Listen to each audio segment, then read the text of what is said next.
अब मैं ज़रा थोड़ी सी बात करना चाह रहा हूँ सानहा जड़ांवाला के बारे में। आप जानते हैं कि ये जो सानहा जड़ांवाला है, इसमें सिर्फ चर्च पे हमला नहीं हुआ, सिर्फ लोगों के घर नहीं जलाए गए, लूट मार भी हुई है, चोरी चकारी भी हुई है। तो पहले मैं आपको इस सानहे के जो मुतासरीन हैं, हमारे क्रिश्चियंस भाई बहनें, ज़रा उनमें से कुछ की फरियाद सुन लें आप। हम सुबह सुबह उठे नाश्ते के लिए, मस्जिद में ऐलान हुआ कि सब क्रिश्चियन लोगों को ना कत्ल कर दो। हम सब लोग घर से भाग गए। ਬੱਚਿਆਂ ਨੂੰ ਲੈ ਕੇ ਸਾਡੀਆਂ ਜਾਨਾਂ ਸਿਰਫ ਬੱਚੀਆਂ ਨੇ, ਬਾਕੀ ਸਾਡੇ ਕੁਝ ਵੀ ਨਹੀਂ ਬਚਿਆ। ਸਾਡਾ ਸਾਰਾ ਕੁਝ ਚੋਰੀ ਹੋ ਗਿਆ। हमारे घर जल गए, सब कुछ जल गया, कुछ नहीं बचा। मेहरबानी फरमा के हमारी मदद करें, हुकूमत हमारी मदद करे। 21 चर्च हैं जिनको नजर आतश किया गया है, डैमेज किया गया है, और तकरीबन 312 घर जो हैं वो डैमेज हुए हैं। हमारी ज़िंदगी की सारी जमा पूंजी, लोगों की बेटियों के जहेज़, बहुओं के जहेज़, सब कुछ ख़त्म हो गया है। हमारा गवर्नमेंट से यही मुतालबा है कि जो नुकसानात हुआ है उसको भी पूरा किया जाए, और दूसरा नंबर जिन सरपसंद लोगों ने ये काम किया है उनको भी कैफरे करदार तक पहुँचाया जाए। ये है क्रिश्चियन बहन भाई, ये अपनी फरियाद जो है वो आप तक पहुंचा रहे हैं। लेकिन इनके साथ वहीं पे जड़ांवाला में जो इनके मुसलमान भाई हैं, जो कि इस वाक़े के ऐनी शाहिद हैं, वो आपको क्या बता रहे हैं, ज़रा सुनें। ये लोग मजलूम हैं, इनके साथ ज्यादती हुई है, इनके घरों को नहीं जलना चाहिए था। ये इनके घर नहीं जले, हमारे जले हैं, इंसानियत के घर जले हैं। इन्होंने रहना था, यार ये भी इंसान है। हमारे सिक्योरिटी के जो लोग हैं वो मुकम्मल फेल हुए, उनकी नेग्लिजेंसी है। उन्होंने जो है ना वो इनको तहफ़्फ़ुज़ फराहम नहीं किया। हमने DSP को कहा है, हमने SP को कहा है कि यार बस्ती को प्रोटेक्शन दो, जो गुनहगार हैं उनको पकड़ें, लेकिन ऐसा नहीं हुआ। जो हजूम आया ना वो छोटे लड़कों का था, और वो टोटली जो है ना वो पहचान में नहीं थे। उन्होंने आते ही इनके घरों को नुकसान पहुंचाया है। इनके जो अंदर जेवर थे, पैसे थे, उनको चुराया है। बेसिक उनका काम ये नहीं था, चोरी करना था। बिल्कुल गलत है। हमारा इस्लाम हमें खुद कहता है कि अगर आपकी जंग भी हो रही है ना, तो गैर मुस्लिम की ना औरतों का आपने कुछ कहना, ना बच्चों को कहना, ना इनकी इबादत गाहों को कुछ कहना है। ये मुकम्मल गलत है, हम इसकी सपोर्ट नहीं करते। और जिन्होंने ये काम किया है उनको सज़ा मिलनी चाहिए, और उस तर्ज पे मिलनी चाहिए जिस तरह 9 मई के वाक़े पे लोगों को मिली। 9 मई के वाक़े पे तो खैर अभी किसी को सज़ा नहीं मिली, लेकिन एक चीज़ बड़ी अहम है कि जहाँ पे ये वाक़या हुआ है, जहाँ पे जलाओ घिराव हुआ है, वहाँ पे जो मुकामी मुसलमान हैं, जो क्रिश्चियंस के साथ रहते हैं, वो अपने क्रिश्चियन भाई बहनों को सपोर्ट कर रहे हैं। वो कह रहे हैं जी इनके साथ ज़्यादती हुई है। जिन्होंने वहाँ पे आग लगाई वो लोग बाहर से आए थे, और उनका मकसद कोई इस्लाम को डिफेंड करना नहीं था, वो चोरी करने के लिए आए थे, वो चोरी चकारी के लिए आए थे। नाम इस्तेमाल किया उन्होंने मज़हब का।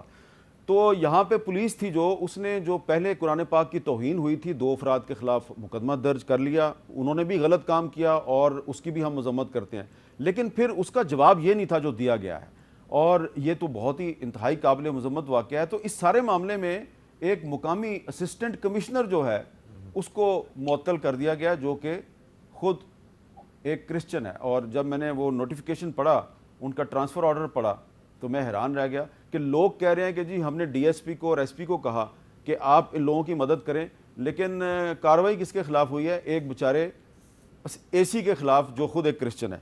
तो आबिद ज़ुबैरी साहब, ये जो मामला है, इससे आप ये नहीं समझते कि दरअसल वाकई जिस तरह के वहाँ के मुकामी लोग कह रहे हैं कि ये जो पुलिस की नाकामी है, ना कि उस असिस्टेंट कमिश्नर की नाकामी है? देखिए, हमारे यहाँ जो ज़्यादातर वाक़यात होते हैं उसमें पुलिस की नाकामी होती है।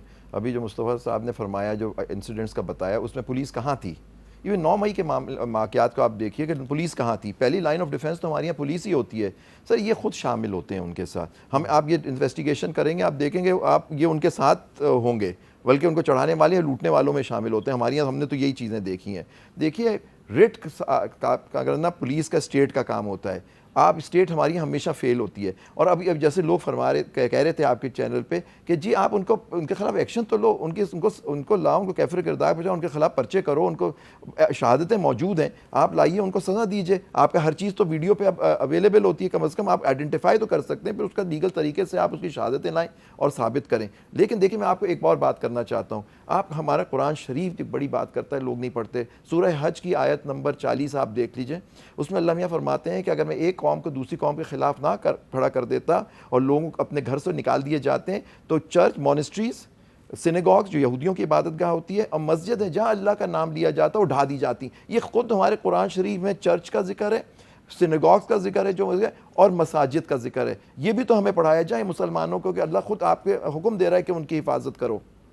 अच्छा, और मुस्तफा नवाज खोखर साहब, अब ये जो वहाँ पे एक दो चर्च नहीं जले, बहुत सारे चर्च जला दिए गए हैं, अब इनको रीबिल्ड करना, जिन लोगों के घर जलाए गए हैं, जिनके घरों में चोरी चकारी की गई है, उनको कंपनसेट करना, ये आप किसकी जिम्मेदारी है? ये रियासत की जिम्मेदारी है, इसमें तो कोई शक वाली बात ही नहीं है। उनका रियासत का काम था उनको तहफ़्फ़ुज़ देना। ये निगरान हुकूमत और पंजाब की निगरान हुकूमत, इन दोनों को मिलकर ये काम करना जी है। बिल्कुल।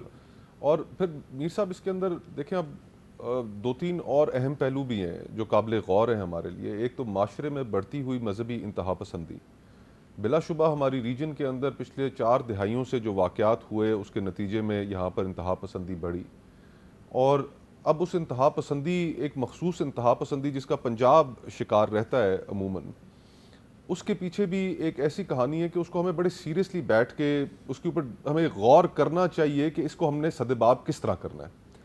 अभी उन्होंने जिक्र किया, जिनका आप इंटरव्यू दिखा रहे थे, कि उसके अंदर छोटे छोटे बच्चे बहुत शामिल थे। अब अगर छोटे बच्चे जो हैं वो हाथ में, मैंने भी वीडियोस जो देखी उसके अंदर ज़्यादा तादाद छोटे बच्चों की नज़र आई, क्या उनके जहन इस तरीके से ब्रेन वॉश कर दिए गए हैं जो वो नारे लगा रहे थे? तो हमारे लिए ये बतौर सोसाइटी एक लम्हा फ़िक्रिया है कि हम किस सिमत में और किस जानिब चल पड़े हैं कि हम हमारी अगली आने वाली जो नस्लें हैं उनके जहन हमने किस तरह ख़राब कर दिए। तो ये बड़े लेकिन हम, क्योंकि वाक़या होता है, फिर मजम्मत होती है, फिर हम उससे गुजर जाते हैं। अब असिस्टेंट कमिश्नर साहब का आपने जिक्र किया, वो ऑफिसर है हुकूमत पाकिस्तान का, वो ऑफिसर है हुकूमत पंजाब का, उसके तहफ़्फ़ुज़ में सबको खड़ा होना चाहिए। अगर उसके साथ एक रत्ती बराबर भी ज्यादती हो रही है तो सब हुकूमत को, रियासत को खड़ा होना चाहिए कि हम अपना अफसर यहां से नहीं हटाएंगे। उन्होंने उसको हटा के तो तांदलिया वाला का जो एसी है उसको क्या कहा है कि तुम जड़ा वाला के मामला, और अगर इस मामले में से कहता है, हाँ, और अगर इस मामले में और सिर्फ इस वजह से उन्हें ट्रांसफर किया गया है कि उनका मजहब जो है वो मसीह मजहब से ताल्लुक रखते हैं, तो ये हमारे लिए और डूब मरने का मुकाम है। ये पंजाब हुकूमत के लिए डूब मरने का मुकाम है, ये रियासत पाकिस्तान के लिए डूब मरने का मुकाम है कि हम चंद इन शर पसंदों के सामने हम दलेरी के साथ खड़े नहीं हो सकते और अपना अफसर हम कुर्बान कर देंगे इनके लिए। और लोग जो हैं वो बेचारे घर छोड़ के भाग गए, जाके खेतों में पना ली, रात उन्होंने खेतों में गुजारी, अब उनके पास सोने के लिए जगह नहीं है लोगों के पास। तो और हमारे जो रवैये हैं मीर साहब, मेरे पास कुछ अरसा पहले इधर इस्लामाबाद की जो हमारी क्रिश्चियन भाई हैं, कम्युनिटी बहुत यहाँ पर है, कुछ लोग आए और उनका इबादतगाह का मसला था, चर्च उन्होंने तामीर करना था। मैं इसमें इस्तात जो मदद मैं कर सकता था मैंने की, लेकिन जो कुछ मेरे और जो दोस्त अहबाब थे, एक उनकी तरफ से भी आया जी कि आपने ये इसके ऊपर को फतवा लिया है कि आप ये कर सकते थे बतौर मुसलमान। मैं कहा यार खुदा का खौफ करो, कि हम किस जानिब चल पड़े मीर साहब।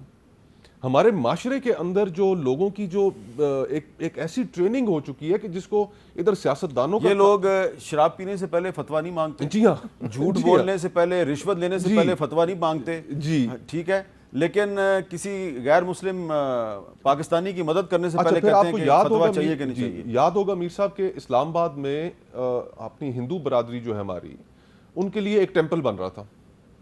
अच्छा, उस टेम्पल के ऊपर एकदम से शोर शराबा मच गया, मंदिर के ऊपर कि जी के इस्लामाबाद में मंदिर नहीं बन सकता, इस्लामाबाद में कैसे मंदिर बन सकता है। हम हैरान और परेशान कि ये किस तरह की गुफ्तगू हो रही है। और फिर इवेंचुअली उसके अंदर इस्लामी नजरियाती काउंसिल को ये कहना पड़ा कि इसमें कोई पाबंदी नहीं है, इस्लामाबाद में क्यों मंदिर नहीं बन सकता, पाकिस्तान का दारुल खिलाफा है, हमारे वो शहरी हैं, हमारे मुल्क में बसते हैं, अच्छा, जो उनका हक है। जो मंदिर बनाना चाहते थे हिंदू कम्युनिटी के जो लोग थे, तो हमारे एक दोस्त हैं, वो हिंदू कम्युनिटी के लीडर भी हैं और MNA भी रहे हैं और काफ़ी दफ़ा MNA रहे हैं। आप उनसे सियासी इख्तलाफ कर सकते हैं, लेकिन ये जो कौमी असम्बली ख़त्म हो गई है, इस कौमी असम्बली में जाते जाते जो उन्होंने आखिरी तकरीर की, तो उसमें उन्होंने कैसे वो तकरीर कंक्लूड की, ज़रा सुने। मेरे सीने की धड़कन है, मेरी आँखों के तारे हैं, सहारा बेसहारों का खुदा के वो दुलारे हैं। हमें समझकर फकत अपना हमें तकसीम ना करना, नबी जितने तुम्हारे हैं नबी उतने हमारे हैं। तो ये एक हिंदू एमएनए है रमेश कुमार, और ये आपके नबी हज़रत मोहम्मद सल्लल्लाहु अलैहि वसल्लम की शान में कुछ शेर जो हैं वो बहुत ही अकीदतमंदाना अंदाज में असम्बली में इन्होंने पेश किए। तो इनसे नफ़रत करना, इनकी इबादत गाहों पे हमला करना इस्लाम की भी तौहीन है, इंसानियत की भी तौहीन है।